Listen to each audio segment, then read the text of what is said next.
Hi guys, it's 2:45.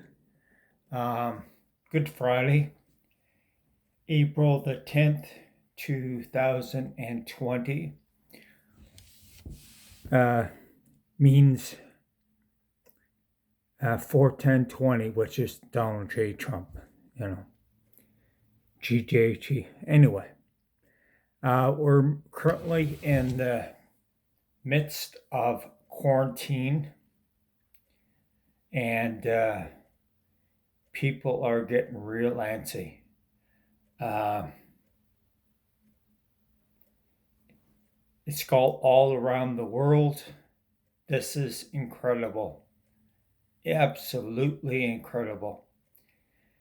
The coronavirus, Wuhan flu, commonly known as the Wu flu, came from communist China. The communists have 100 million deaths to prove it doesn't work, but they keep on killing. They tried to kill us again. Tried to kill our economy, our religion, our way of life globally. And no one is, well, very few are speaking up against it, and we can't do anything. The UN is so corrupt, it's not funny. The director of WHO, are you kidding me? He told Donald Trump that the coronavirus couldn't jump from human to human. He tried to make it worse. The guy he's so corrupt. He has such bloodshed on his hands. Complete cover up. I can't believe the God of this world is getting away with it. Very few people are woken up to what's really going on. Anyway, I just finished a 40-day fast. It's the second time I've done it. I did a liquid fast. I did it in 96 when Bill Bright called it, and for it, I remember I was at the airport Christian Fellowship. I was praying for people in line, and I remember specifically because what's his name? Anyway, I was praying, I was ministering, and who's the pastor of that church? John Arnott. He was praying for people. He was on the fast also. He lost a lot of weight. You can really tell big people who get shrunken. Anyway, I did in 96 and I did in 2000. There's tens of thousands of people world over doing that this time. That was really good. Thank God for Lou Engle. Him and Mike Bickle, the kings of fasting. Man, they do it regular. They do a water fast for 40 days. Are you kidding me? And they also, Lou Engle called for a 3-day Esther fast. No water, no food for 3 days. Wow. Anyway, Mike Bickle, IHOP has been doing that for generations. Ever since their inception, September 19th, 1999. Kudos. Anyway, I was studying the economic situation since 2008. I was trying to figure out what the heck was going on. I was totally unaware. I was totally in the dark what was going on. And then I slowly caught on. I studied all the experts. I went on a quest to know what happened economically the world over, how it happened, and their such corruption wasn't funny. Found out there was such corruption every 7 years. They would crash the economy and blame it on the every 7 year cycle. They blame it on Jews. Yeah, God did that. God did that. He never did anything to kill us, harm us, destroy us. That's Satan's work. I found that out the hard way. So I watched a movie about the financial situation. Basically, it's people living on credit, living on borrowed time. You can't do that. You can't spend your way out of a recession. It doesn't work. So nobody wants to do it God's way. God's economy, God's religion, God's ways, 10 Commandments. We'll make our own what's called humanism. We know what's best for us. Yeah. We don't need the owner manual. We don't need your 10 Commandments summed up in two. Well, really one, love. It's not wishy-washy love. God's love is, he laid down his son's life for our sins. His blood was shed for our sins. That's God so loved the world that he gave his one and only begotten Son, that whosoever believeth in him would not perish, but have everlasting life. Oh man, you can't beat the love. Anyway, I was studying economics since 2008, and it's 2015. I was prepared. Oh boy, I was gung-ho. I was, ready for that super crash, and it didn't happen. God had put a monkey wrench in. They tried to come out with the economic crash, but God said, no, you're not going to do it. And then in 2016, he gave us Trump. See that flag back there? It says Trump 2016. Thank God for Trump. God played his Trump card. Remember when Sherry Bennett had that vision? God playing cards with Satan. Satan was so gleeful because he had a royal flush. And God relaxed, stood back. Go ahead. And he said, oh, before you lay your hand, Satan, here's my card. And he played his Trump card.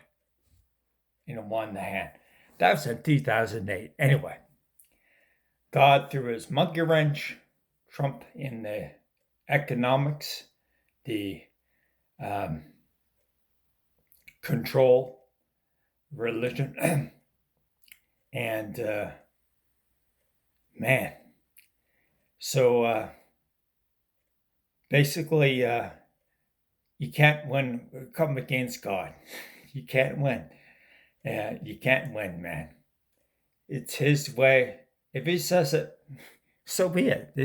He uses people, imperfect people, just like it did Cyrus.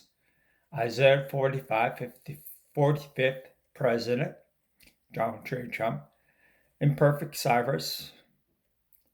And that's the way God does it. Imperfect beings like myself and Mike Bickle and Wingle, we're all imperfect. But God's trophy, we are his trophy case. So he redeems us and sets us free. I was lost, man. I was so lost. Then on 21 years age, I saw the light, and the rest is history, so they say. Anyway,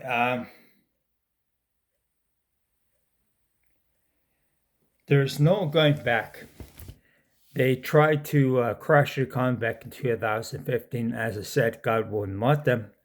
They had racked up so much credit worldwide, it was not funny. And God said, no, let it go. Man, this time they did a real good number.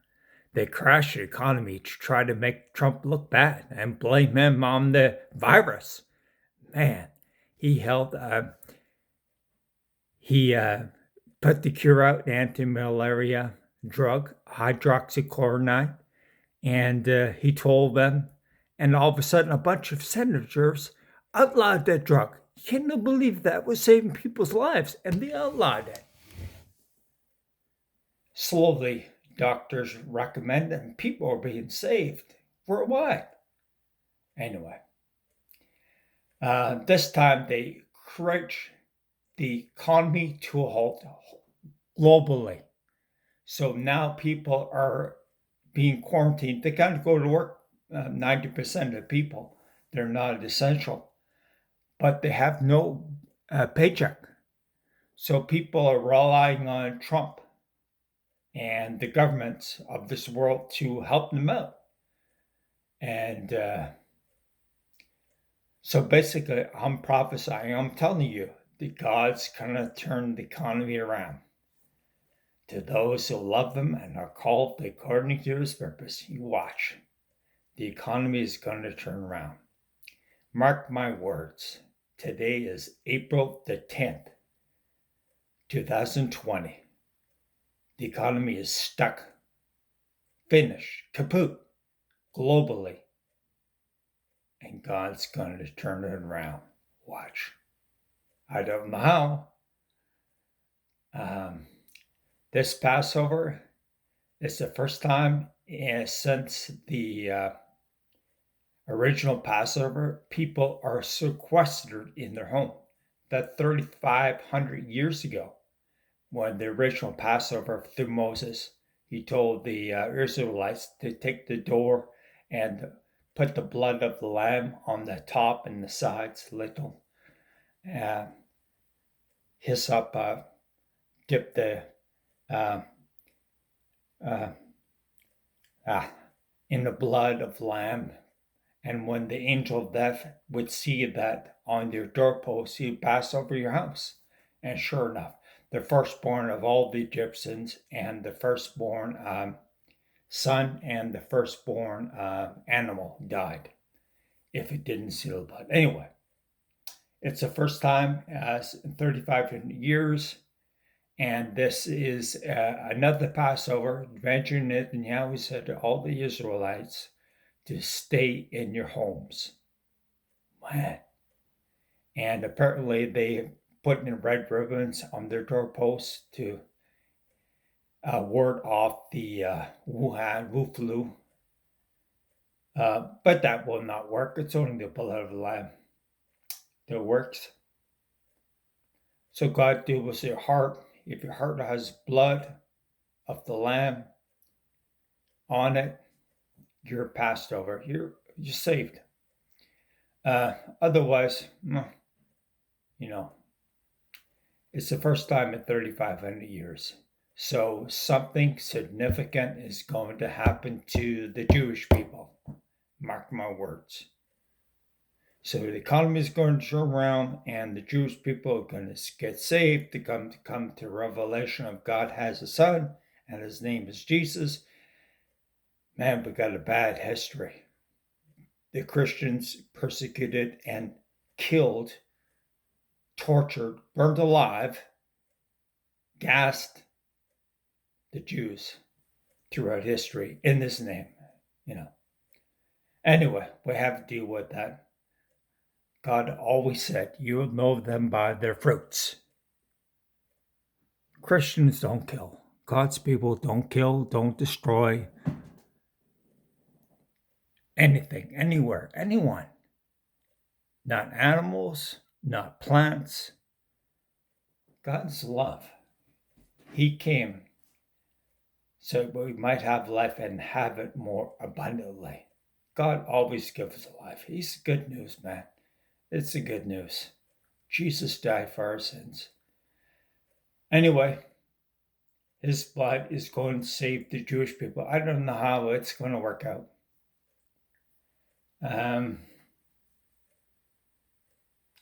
He's going to save the economy. I don't know how, but he's going to save the economy.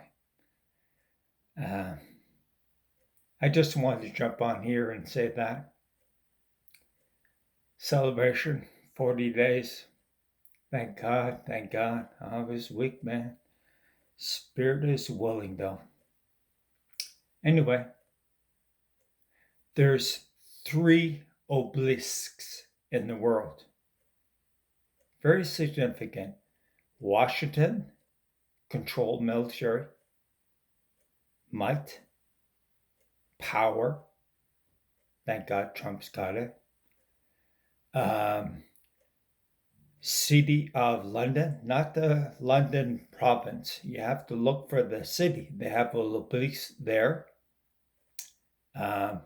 representing money, wealth, finance, power, and the Vatican, Roman Catholics. I'm an ex-Roman Catholic, so is my wife.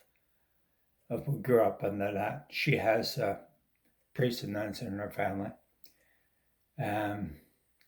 But the Roman Catholic Church in Italy has like a key, and right in the middle of the court is an obelisk. It goes way, way back to ancient Egypt. Obelisk is basically a tower. It's a phallic symbol. And they represent religion, control the people, control the masses. They tried to. They had some success in the Dark Ages, but they have a bad history. Look up the deaths, torture invented by the Roman Catholic Church. Man, the Iraq. Oh. Anyway, Fox's Book of Martyrs. I read that when I was 21 years old. That changed my whole lookout on religion. Slowly but surely, I found the light. So there's 3 obelisks, phallic symbol monuments in the world.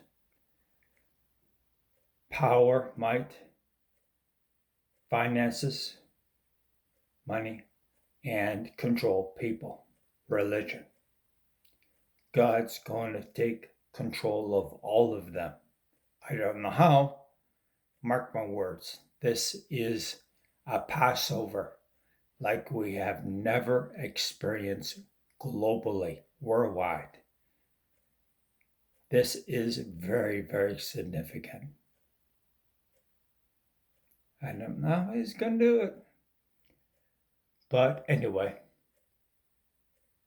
his son Jesus is going to shine through. I don't know. Anyway, I better stop thinking about it. I just wanted to say, bunga, bunga, bunga, good news. The Lord is with thee. Believe in your heart and confess to your mouth Jesus is Lord, and you'll be saved. It's not easy. It's good news. He paid the penalty for our sins. We can all come into his heaven, his family. Anyway, I'll leave it with that. Thank you. Good night. Goodbye. Thank God.